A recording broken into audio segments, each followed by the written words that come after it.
Ballot box India, आओ बनाएं मजबूत स्थानीय नेतृत्व।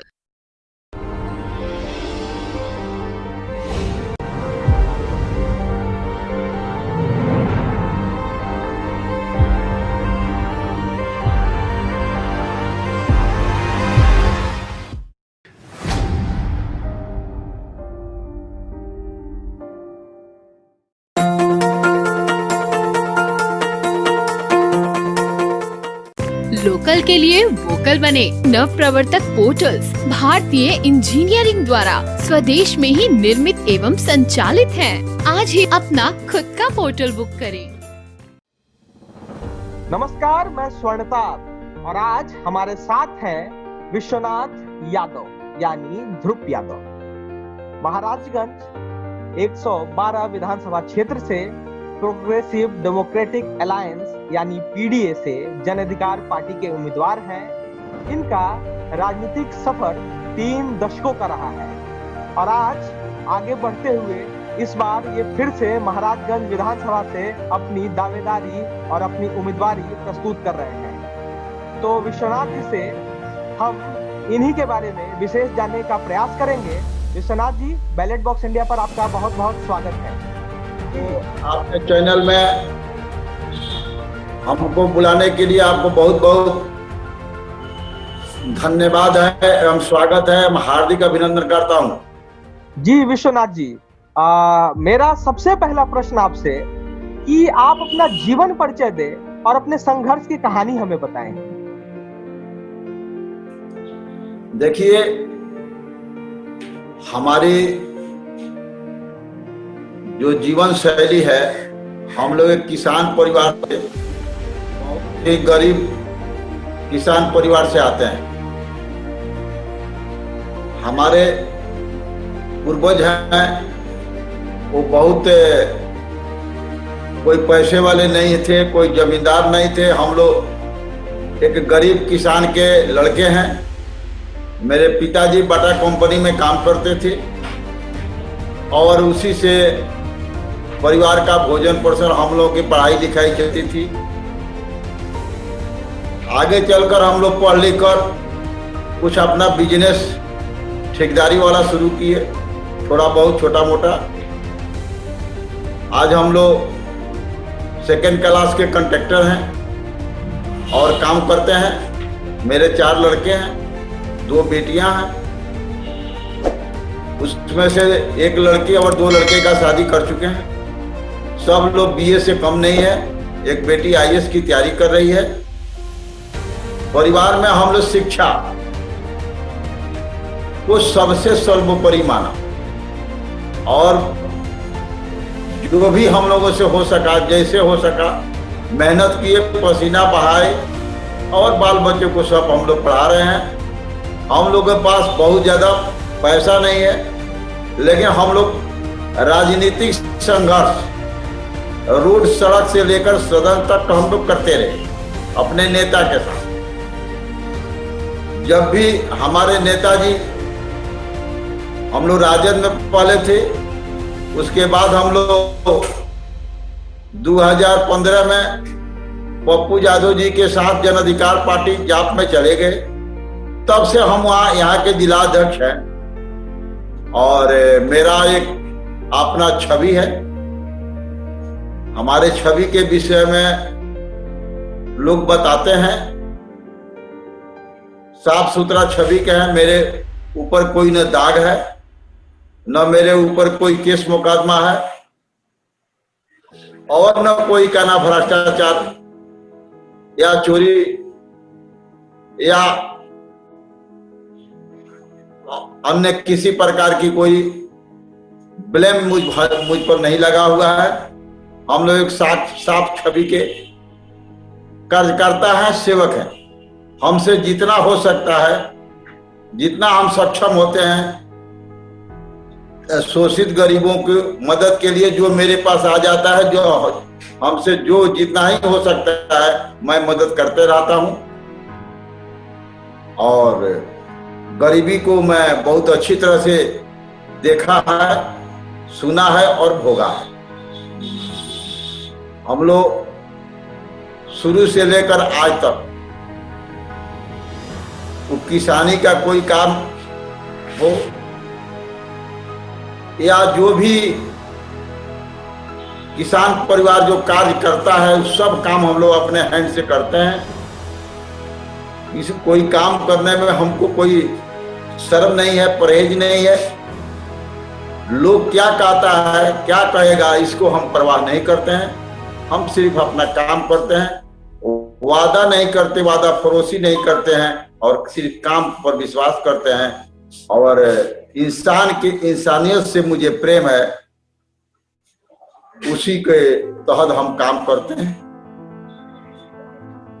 जी जी जी विश्वनाथ जी, आपने काफी अच्छी बातें बताई। आपने संघर्ष के बारे में बताया और आपने जो शिक्षा को प्राथमिकता दी है वो अपने आप में सराहनीय काम है। जिस गरीबी से, जिस संघर्ष से उठकर आपने अपने सारे बच्चों को अच्छे से पढ़ाया, वो अपने आप में एक कुछ न कुछ लोगों को दिखाने के लिए काफी है।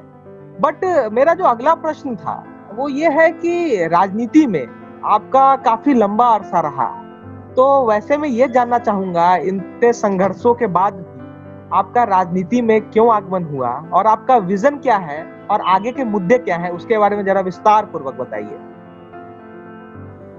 देखिए, राजनीति में आगमन होने का मुख्य एक ही कारण है। मैंने देखा जब कोई गरीब है, कोई समाज से दलित, शोषित या किसी प्रकार के दबे कुचले लोग को हम यहाँ महाराजगंज में देखे। जब हम लोग को माने यह ज्ञान होने लगा, हमारी पढ़ाई हो रही थी, आपको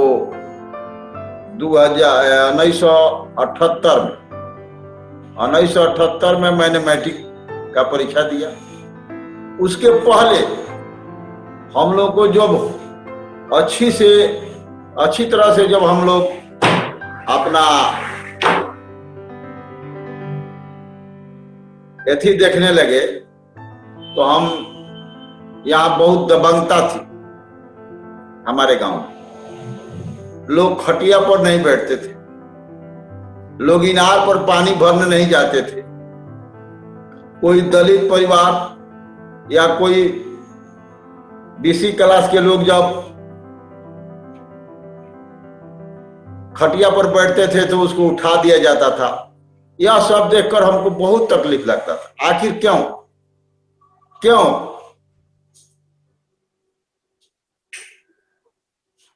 हम एक बार बैठे थे, खटिया पर बैठकर पढ़ रहे थे। हमारे ही गांव के एक संपन्न परिवार के हैं, बेचारे मर गए। वो हमारे नाना जी थे। नाना जी को पूरा गांव उनका नाम तो रामशीष राव था, लेकिन उनको सब लोग हाकिम और वकील साहब कह के ही पुकारते थे, कदर लोग करते थे।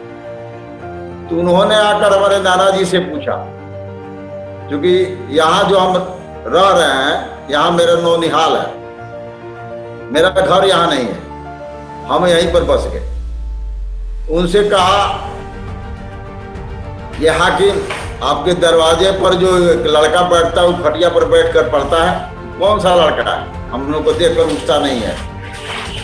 हमारे नाना जी ने कहा, ये देखिए वो मेरा नाती है और जहाँ उसका घर है, आप लोगों का वहां दबंगता नहीं चलती है, आप क्या कुछ बोले हैं क्या? बोलेंगे नहीं, हम तो बोले नहीं हैं, लेकिन लड़का तो ठीक नहीं है।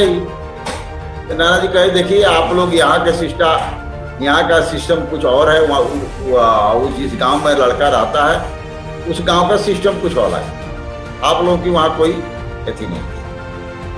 वहाँ पर लोग भाईचारे के एथी से रहते हैं।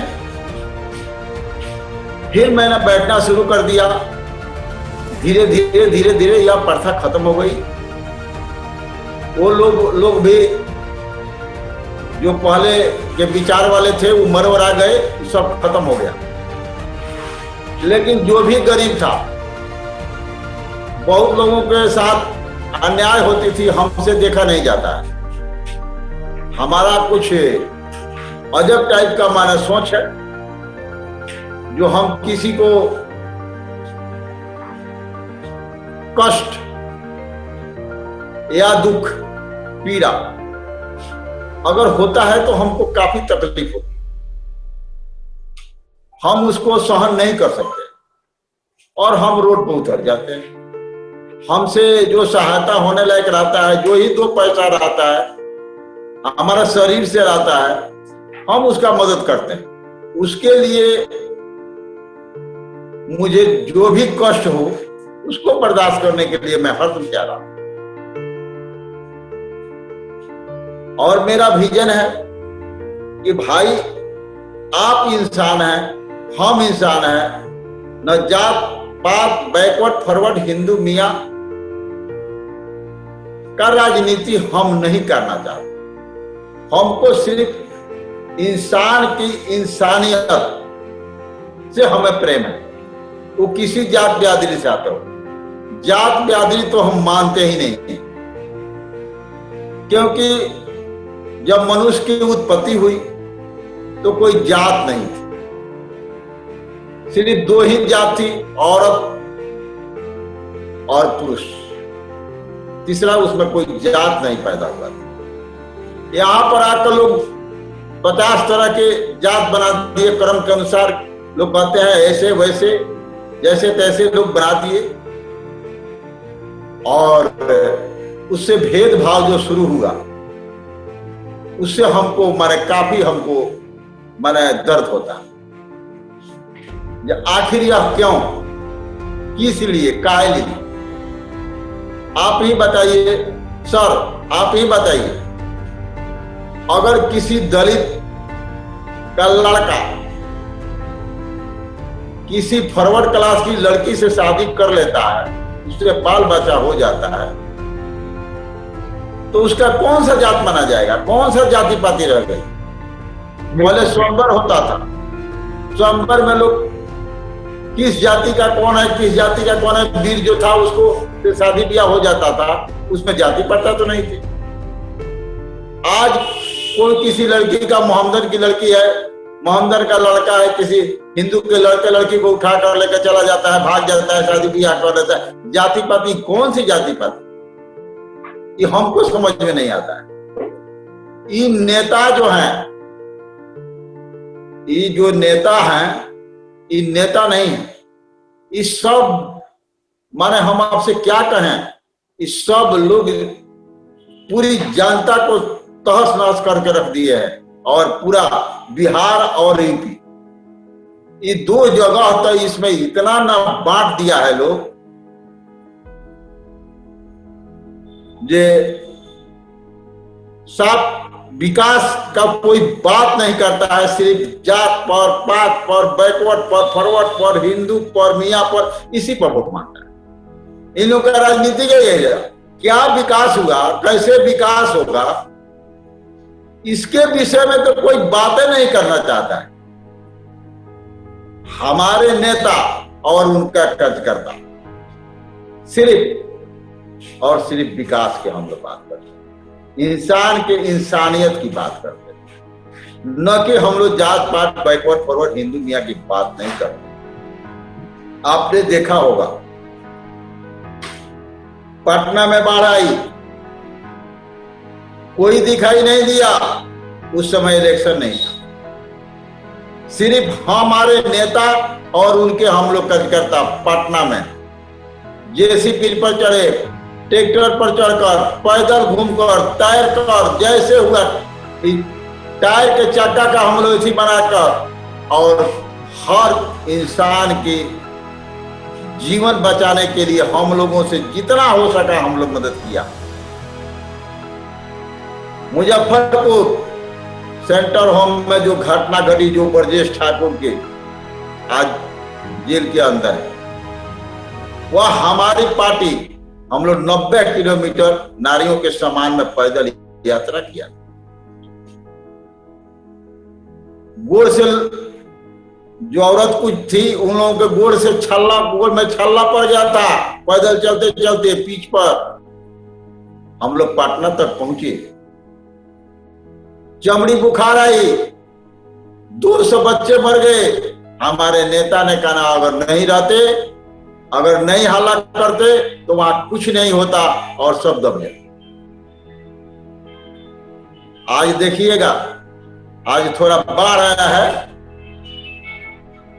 तो थोड़ा छोटू मोटू नेता लोग दिखाई दे दिए हैं, थोड़ा पाव रोटी या चूरा मीठा लेकर, सिर्फ इलेक्शन था इसलिए, नहीं तो हमारे नेता और उनके कार्यकर्ता, उनके सेवक ही सेवादारी में लगे रहते। हम लोगों को इलेक्शन रहता या न रहता, हम लोग को इन लोगों की इंसान से कोई मतलब नहीं है, इंसान के इंसानियत से कोई मतलब नहीं है।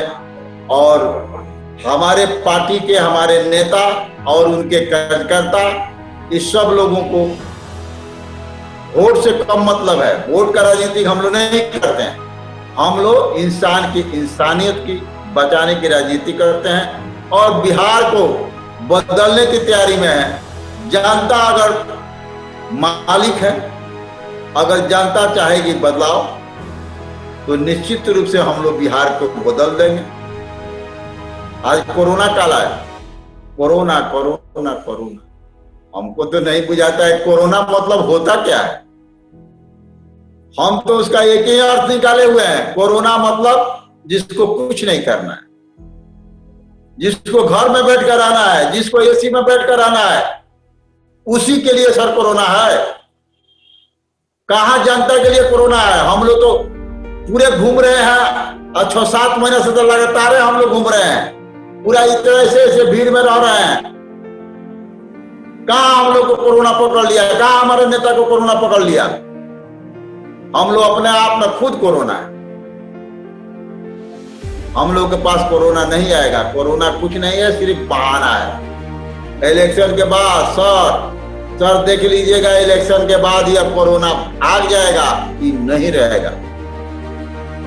जी विश्वनाथ जी, आपने कई मुद्दों पर बातचीत की, किस तरह से शोषण किया जाता था, जातिवादी प्रथा के विरोध में भी आपने बोला, और काफी व्यवहारिक सोच भी है और काफी अच्छी तरह से आपने अपनी राय भी रखी और विचार काफी अच्छा लगा मुझे। मेरा आगे का प्रश्न था, जो अगला प्रश्न था वो ये है कि आप जिस क्षेत्र से आते हैं, आपने बताया कि बाहुबली टाइप का क्षेत्र रहा है, काफी चीजें ऊपर नीचे, जाति प्रथा काफी हावी रही है। तो वैसे में मैं आपके क्षेत्र के बारे में जानना चाहूंगा कि यहाँ की समस्याएं क्या हैं और विशेषताएं क्या क्या हैं। देखिए, यहाँ की समस्या जो थी, यहाँ लगभग 40-50 बरस पहले हम लोग बच्चे थे ना, तो यहाँ से एक बार अनसुईया जायसवाल जी विधायक बनी थी और देवेंद्र प्रसाद एक बार बने थे। उसके बाद यहाँ ये दबंग, पहले आप जानते हैं कि पहले जब तक राजनीति नेता करते थे, ओरिजिनल नेता जो जमीन से जुड़े हुए, तब तक तो यहाँ ठीक थी। और जैसे यहाँ बारी आई गुंडा राज की, जो जितना बूथ छाप लेगा, जो जितना दबंग होगा, वही विधायक पड़ेगा। तब से और 2015 तक इन्हीं लोगों का दबदबा, कोई भी नहीं यहां जीत पाया और न कोई पार्टी टिकट दिया करती।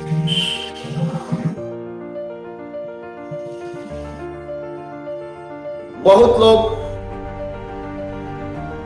राजद और कांग्रेस और जेडीयू का तालमेल हो गया, गठबंधन, महागठबंधन में।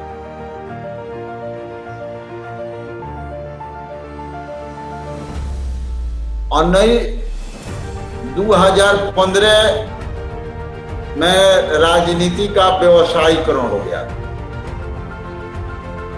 और एक व्यवसायी ने टिकट को खरीदी। हम लोग उस समय राजद में, टिकट राजद का हमको मिलना था, यह कंफर्म हो गया। लेकिन हमारे यहां से एक एमपी साहब बराबर जीते हैं जिनका नाम प्रभुनाथ बाबू। आप उनके छवि और दबंगता के विषय में तो जानते हैं। उन्होंने यह जानकारी उनको हो गई ये ध्रुव यादव टिकट ले लेगा राजद का, यह अन्याय हो जाएगा। उन्होंने इस टिकट को जदयू में ढकेल दिया और जैसे जदयू में ढकले, चाहे किसी दूसरे व्यक्ति को, अपने खास आदमी को टिकट दिलवाना चाहे। लेकिन यहां पर हमारे एक व्यवसायी समाज से आते हैं, उनके पास काफी धन है, उन्होंने उसको हैक कर लिया एक नेता को और महागठबंधन का टिकट उसको मिल गया। हम भी इस जाप पार्टी से चुनाव जरूर लड़े, हमने किसी से समझौता नहीं किया और यहां लोग उब चुके थे। तो लोग सोचे कि भाई ध्रुव जाई को वोट देंगे तो यह सीट हम लोग चाह रहे हैं, 30-40 साल से जो हम लोगों से बिछड़ा हुआ है, इसको हम लोग ग्रहण कर लेंगे अगर एक बार ध्रुव भाई को छोड़ दिया जाए। तो जनता जो मालिक है, उन लोगों ने हमें वोट बहुत कम दिया, मैंने 5-6 हजार वोट, हमको 6 हजार के लपेट में वोट। वो बेचारे विधायक बन गए और पूरा जनता को उन्होंने व्यवसाय में ढकेल दिया और उनका आलू प्याज का व्यापार है। यहां से जनता सबको भरकर और कानपुर में उन्होंने भेज दिया। आज वो किसी जनता के पास और किसी गांव में जाने की हिम्मत नहीं रखती। जनता उनसे उब गई और लोग चिल्लाने लगा, ये ध्रुव भाई आप आइए और हम लोग को बचाइए। तो जनता के मांग पर हमारे नेताजी सर्वे कराए कि हमारे अध्यक्ष का, जिला अध्यक्ष का क्या हाल है, क्या पोजीशन है। वो संतुष्ट हो गए। उसके बाद हमको उन्होंने सिंबल दे दिया। मैंने कल नॉमिनेशन कर, मैं तो लगा हुआ हूं 7 महीने से, बाढ़ आया तब से तो हम एक दिन घर पर रहिए नहीं रहा हूं। पूरा छाती भर, गर्दन भर पानी में चल चल कर मैंने जनता की सेवा निश्चित रूप से किया, हमसे जो हो सका। और आज हम जनता के बीच में घूम रहे हैं। देखिए, जनता मालिक है, जो चाहेगी वही होगा। अगर जनता विश्वनाथ यादव और ध्रुव यादव को चाहेगी तो अपना सेवक बनाएगी, बेटा चुनेगी। नेता हम लोग नहीं है, हम लोग सेवक हो सकते हैं, नेता नहीं हो सकते हैं, बेटा हो सकते हैं, किसी का भाई हो सकते हैं। हम लोग नेता नहीं है। नेता सबसे हमको काफी घृणा है, काफी घृणा है।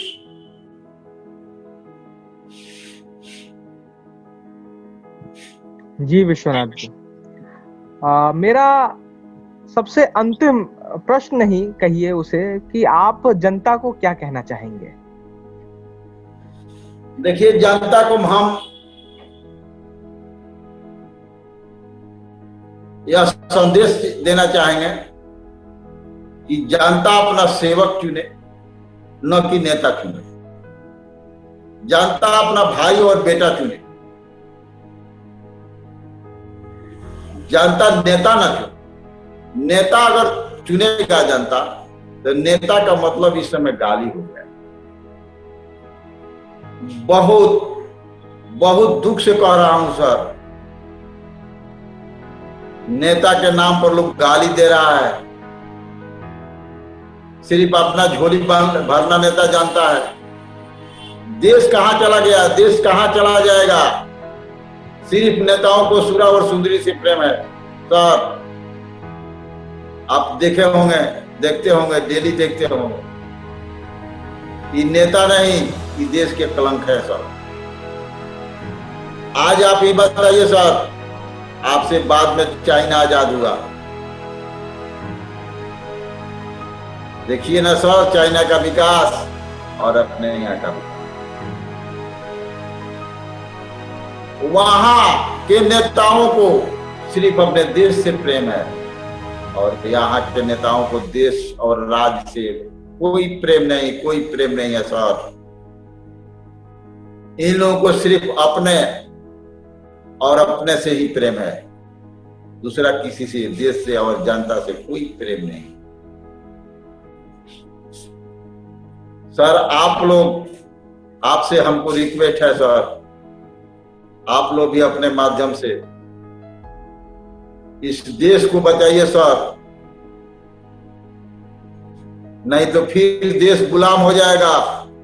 इसको गुलामी से आप लोग बचा लीजिए सर, मेरा आप लोगों से नम्र निवेदन। और जनता मालिक से मैं हाथ जोड़कर विनती करता हूं, ये देश को बचा लीजिए, गुलाम होने से बचा लीजिए, नहीं तो बेच देगा सर, बेच देगा, निश्चित रूप से बेच देगा। सब बेच दिया, रेलवे बेच दिया, एरोप्लेन बेच दिया, हवाई अड्डा बेच दिया। लड़के सब पढ़ लिख कर पकौड़ा बनाने के लिए कह रहा है। क्या है पढ़ने की जरूरत सर? शुरू से हम लोग पकौड़े बनाने के लिए, हमारे बाल बच्चे क्यों नहीं उसी की पढ़ाई पढ़ते? क्या जरूरत थी MBA, BA, BTech ये सब करने की क्या जरूरत थी सर? आप ही बताइए ना, कोई जरूरत है? कहता है ये मोदी है तो मुमकिन है, निश्चित रूप से मुमकिन है, पकौड़ा बेचना मुमकिन है, बेरोजगारी उत्पन्न कर देना मुमकिन है, आए दिन बलात्कार होगा मुमकिन है, भ्रष्टाचार में सब लोग लिप्त रहेंगे मुमकिन है, और मोदी है तो हिंदू मियां करके भोग ले लेगा, ये भी मुमकिन है सर। तो इससे देश को और जनता से मैं बार बार विनती करूंगा कि आप लोग बचा लीजिए, नहीं तो बेच देगा, गुलाम बना देगा निश्चित रूप।